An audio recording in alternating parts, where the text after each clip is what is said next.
Welcome back to part 2 in this series where we are discussing the Alaska special election from August/September of 2022. So in our last video, we discussed the claim that Palin lost due to ranked choice voting. And we found that this is not supported by the data. And we also discussed the claim that 60% of voters were disenfranchised by ranked choice voting. And we found that this is blatantly false, totally not true. And today, we are going to discuss other factors of ranked choice voting and open primaries that may or may not overrule that data.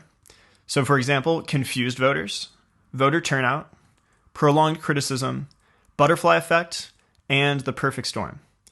And I just want to note that in general, I haven't really heard people making these arguments. I mostly just hear a blanket statement that says Sarah Palin lost because of ranked choice voting, period, end of story. And in reality, I think it's just not that simple, and you need much more support for that statement. And also today, we are going to talk about how Sarah Palin may have actually spoiled the election for Nick Begich, and not the other way around as she has claimed. So first up, we have other factors, and we're going to start with confused voters. So some people claim that Sarah Palin lost the election because a lot of voters didn't understand that they could rank a second candidate on their ballot. But the question is, how many voters were actually confused? And of those confused voters, how many of those votes would actually go towards Sarah Palin? Because this is going to be a mix of voters, and some will prefer Peltola. So first, let's talk about where does this come from? And it is actually true that the 11,000 exhausted votes in this election could have potentially swayed the outcome. So if you remember from our last video, exhausted votes are this little gray region of our graphic. And these are voters who put Nick Begich number 1 and then didn't put anyone down as their number 2. But again, the question is within this gray region, how many of those voters were actually confused? And of those, how many of those votes would go towards Sarah Palin? And the thing is that we have exit poll data that suggests that this is not sufficient to sway the outcome of the election. Let's take a look. So how many confused voters were there really? Well, let's take a look at our exit poll data. And this is coming from Alaskans for Better Elections with a sample size of 1,200 voters, a margin of error of about plus or minus 3%. And 95% of Alaskans reported receiving instructions on how to rank their choices. 85% of Alaskans reported ranked choice voting to be simple. 62% support the state's new primary system, which if you remember from the last video is called a top 4 primary. And 66% of voters ranked multiple candidates. And this is an important one we're going to hone in on now. So of the 33% who didn't have a second pick, 75% of them reported the reason was this was the only candidate I liked. So in other words, the vast majority of them, 75%, said that they did this on purpose. So if 75% did this intentionally, maybe 25% did this unintentionally. So let's assume that 25% of the exhausted votes were confused voters. And in reality, maybe this is a little generous because maybe these voters had other reasons besides confusion for voting this way. And the fact that 95% of Alaskans reported receiving instructions on how to fill out their ballot, and that 85% reported that ranked choice voting was simple, I think this number should probably be even lower, more like 5 to 15%. But we're going to keep it at 25% to be generous for this analysis. So this would mean if 25% of the exhausted votes are confused voters, we would end up with 2,800 confused voters roughly. And I want you guys to note that not all of these will go towards Sarah Palin. This is a mix of random voters, so at least some of them will go towards Peltola as well. And we actually already know that this 2,800 is not enough to win the election, because if we look in the final round, we see that roughly 5,000 votes were needed. But we're going to continue our analysis anyways. So how do we split the votes? Well, let's review. So we're assuming that 2,800 of these 11,000 are confused voters.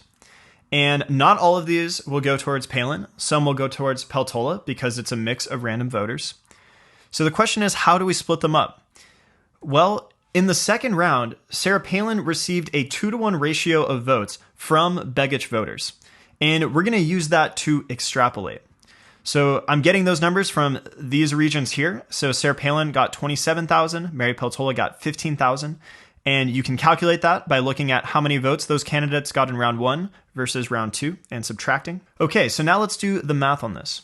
So we're going to divide those 2,800 into 3 parts. And based on our 2-to-1 ratio, Palin will get 2/3 of those votes and Peltola will get 1/3. So Palin will get 1,800 and Peltola will get 900. Therefore, the net votes to Palin, if you subtract these together, will be 900 votes in Palin's favor. But how many votes were required to win? Well, if we look back at this region I mentioned earlier, and we subtract the difference here, we find that 5,200 votes were actually needed. Therefore, this 900 is not enough to win. Now let's talk about some conclusions we can draw about confused voters. So the claim was that Sarah Palin lost due to confused voters, and our verdict on this is false. So Palin actually needed a net positive of 5,200 votes to win, but our analysis shows that she would only get 900 from this. And by the way, even if all 11,000 exhausted votes were confused voters, this is still not enough to win because Palin would only have gotten 3,700. Now let's continue on with our other factors, starting with voter turnout. Could ranked choice voting have affected voter turnout overall? Well, the answer to this is yes, because maybe there are some voters who are motivated to show up just because Nick Begich was in the race. So maybe they didn't really care about the other 2 candidates and might not have shown up in a head-to-head race, but they really like Nick Begich and wanted to show up to support him. But the question is, did this help Mary Peltola? In order to determine this, you have to look at these 2 regions of our graphic, and you need to figure out how many people in this region wouldn't have shown up if Nick Begich hadn't been in the race. And then you need to compare within that group to see if there's more support for Mary Peltola or Sarah Palin. But the thing is that Begich voters on average prefer Sarah Palin. So more Begich voters in general could just as easily hurt Mary Peltola as help her. Although I should mention that the distribution might not be the same as the average Begich voter. This is a subgroup and maybe there's a different distribution. But my conclusion on this is that if anything, this probably cuts the other way and hurts Mary Peltola. So again, in my opinion, this is probably the weakest argument of the batch. Moving on to prolonged criticism. So Sarah Palin claims that Nick Begich's criticism of her led to her loss. But the question is, could the ranked choice voting and open primary format have amplified this effect? And my answer to this is maybe. And let's break it down. So in terms of the open primary aspect, the open primary format did actually allow Nick Begich to remain in the race for longer. Because if we imagine the normal scenario where there's a Republican primary and then a general election, he almost certainly would have lost the Republican primary and then would have been out of public eye for the general election. So this did actually give him more time to criticize her. And now let's talk about the ranked choice voting aspect. So in general, ranked choice voting actually disincentivizes negative campaigning. And this is because you often want to win a lot of second and third and fourth place votes from your opponent's voter base. So you generally don't want to piss them off by being really negative towards their favorite candidate. But ranked choice voting also generally removes the spoiler effect. So it's possible that this format may have actually emboldened Begich to perhaps foolishly criticize Palin even more than he would have otherwise. And so maybe he made miscalculations and actually acted somewhat irrationally given the incentives. So conclusions on this? This is actually one of the most reasonable arguments to me, but I haven't heard anyone make this argument. I've heard people say that she lost because of Begich's criticism, but that's not the same as saying the format of the election caused Begich to be in the race for longer, which allowed his criticism to do more damage, which ultimately resulted in Palin's loss. Those are not the same. Moving on to the butterfly effect. So the idea, if you've never heard it before, is that very small actions can sometimes magnify into huge results. So the idea is that a butterfly somewhere in the world flaps its wings, and that little tiny gust of wind can magnify through a chain of events and ultimately become like a hurricane somewhere else in the world. And as it relates to ranked choice voting, this is actually an argument that a friend of mine was making, that maybe we just can't compare a ranked choice voting election to a plurality voting election. Maybe they're too different. So maybe subtle changes in media coverage lead to really big differences. Maybe subtle changes in campaigning lead to really big differences. And maybe it's just apples and oranges. Maybe you just can't compare these two. But the question is, how convincing is this?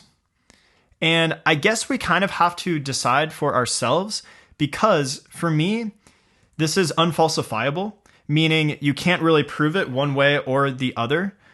But it is plausible. It is possible that something like this could have played a role. And finally, we have the perfect storm. So maybe all the previously listed reasons could have added together to result in this loss. So maybe there was this perfect blend of conditions. And this is actually one of the most plausible explanations to me, but I haven't heard anyone make this argument. I came up with this for this video. And merely saying she lost due to ranked choice voting is not the perfect storm argument, because you have to actually be able to articulate all of the reasons, all of the factors mentioned in the previous sections of this presentation. Otherwise, you're just guessing. You're just making a blanket statement.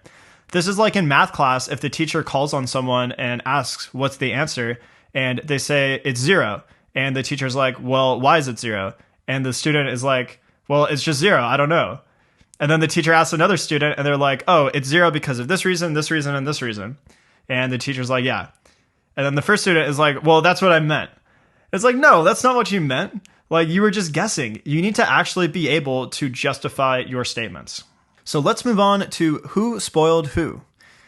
So first, let's discuss Nick Begich III, the rightful heir to the throne. Well, Nick Begich was actually 3 percentage points away from winning the election. He was very, very close. And if we look back on our data, imagine in the first round that instead of Nick Begich getting eliminated, let's imagine Sarah Palin gets eliminated. And under that scenario, basically all of her votes would go towards Nick Begich, because in general, I think we can safely assume those supporters would prefer a Republican. And therefore, under that scenario, basically Nick Begich would win in round 2 with 60% of the vote. And what this tells us is that actually, if anything, Sarah Palin spoiled the election for Nick Begich and not the other way around, right? Because if she hadn't been there, that 60% voter bloc would still have preferred Nick Begich. But I want you guys to note that this outcome would have also been the same under normal circumstances as well, because there would have had to been a Republican primary, and Nick Begich almost certainly would have lost that primary and wouldn't have made it to the general election to begin with. But this is still a little subtle spoiler effect in play here. And I want you guys to also note that these kinds of spoiler effects generally aren't very common with ranked choice voting. And when they do happen, they're kind of random and they're hard to exploit. But this does show you that ranked choice voting isn't perfect, but it's still way, way better than our previous system for the reasons mentioned earlier in the series and for reasons I will mention in future videos. So let's look back on Sarah Palin's statement from September 1st. So here's the whole statement if you want to pause and read this. I'm just going to zoom in on this snippet where she says, Nick Begich is now a 3-time loser. His ego-driven insistence on staying in Alaska's congressional race after repeatedly failing to garner a majority of Republican votes, while I have consistently won the vote, has just cost Republicans a seat in Congress. Fortunately, there is still time for Begich to do the honorable thing and withdraw before the November election. So the claim is that Nick Begich spoiled the election, and our verdict on this is that probably the opposite is true, and probably Sarah Palin is spoiling the election for Nick Begich. So now I want to highlight an insight that I hope you guys get out of this series, and the insight is that voter data can help steer the future. Because think about all the analysis we did in this video and the previous video. Almost none of it would have been possible without the voter data from ranked choice voting. Because with ranked choice voting, we got to see how many voters actually supported a middle ground candidate, a moderate Republican, and we got to see the breakdown within that group in the second round of how they support Peltola versus Palin, a Democrat versus a Republican. And this data can help candidates and parties better understand the will of the people, which would also allow them to better cater their platforms to match the will of the people. And imagine instead we only had a head-to-head race between Peltola and Palin. How would we know about how many Alaskans actually like Nick Begich and what he's bringing to the table? How would we know about whether there's an actual ideological middle in Alaska? We wouldn't, right? We would just see this binary of Peltola versus Palin, and we wouldn't have any information about what's lying beneath. And as I said in the last video, I think this is one of the really underrated benefits of ranked choice voting. So let's review the claims we covered in this series. So Sarah Palin claimed that she lost the election due to ranked choice voting, and we found that this is not supported by the data. She also claimed Nick Begich spoiled the election for her, and we found that, if anything, the opposite of this is true. She also claimed that 60% of voters were disenfranchised by ranked choice voting, and we found that this is blatantly false, totally not true. And her last claim was that Nick Begich's criticism of her led to her loss. And all right, maybe there's some truth to that one. Now, the media claimed generally that ranked choice voting was pivotal in the outcome of this election. And once again, we found that this was not supported by the data. Now let's discuss key takeaways I want you guys to remember from this series. And some of these will be repetitive in the next few slides, and that's because I'm trying to burn these in your brain. All right, so the first one, Sarah Palin did not lose due to ranked choice voting, at least not based on the data that we have. There are some plausible impacts of ranked choice voting in this election, such as confused voters, increased voter turnout, prolonged criticism, butterfly effect, and the perfect storm. Even if ranked choice voting didn't change the outcome, ranked choice voting was still hugely beneficial in this election because it gave us amazing voter data that shows the will of the people and fosters discussions like what we had here. And this can also help steer future platforms to better reflect the will of the people. It also allowed Nick Begich voters to express their true preference, which feels good, but also increases political options and increases voter turnout. Key takeaways number 2. Ranked choice voting provides amazing voter data that can help steer the future. 60% of voters were not disenfranchised. It's an open question whether Sarah Palin lost due to ranked choice voting, but the data suggests that she didn't. Ranked choice voting and open primaries enabled Begich voters to better express their true preferences. Sarah Palin may have actually spoiled the election for Nick Begich and not the other way around. There are some plausible impacts of ranked choice voting in this election, but evidence is needed to fully justify them. And finally, the last 3 things I want you guys to take away. Ranked choice voting provides amazing voter data. 60% of voters were not disenfranchised. And the data suggests Sarah Palin did not lose due to ranked choice voting.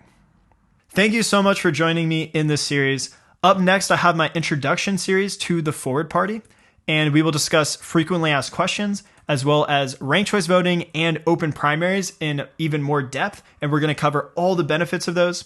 So if you want to see those, please subscribe and hit the bell so that you're notified. And most importantly, please share this with your friends and family.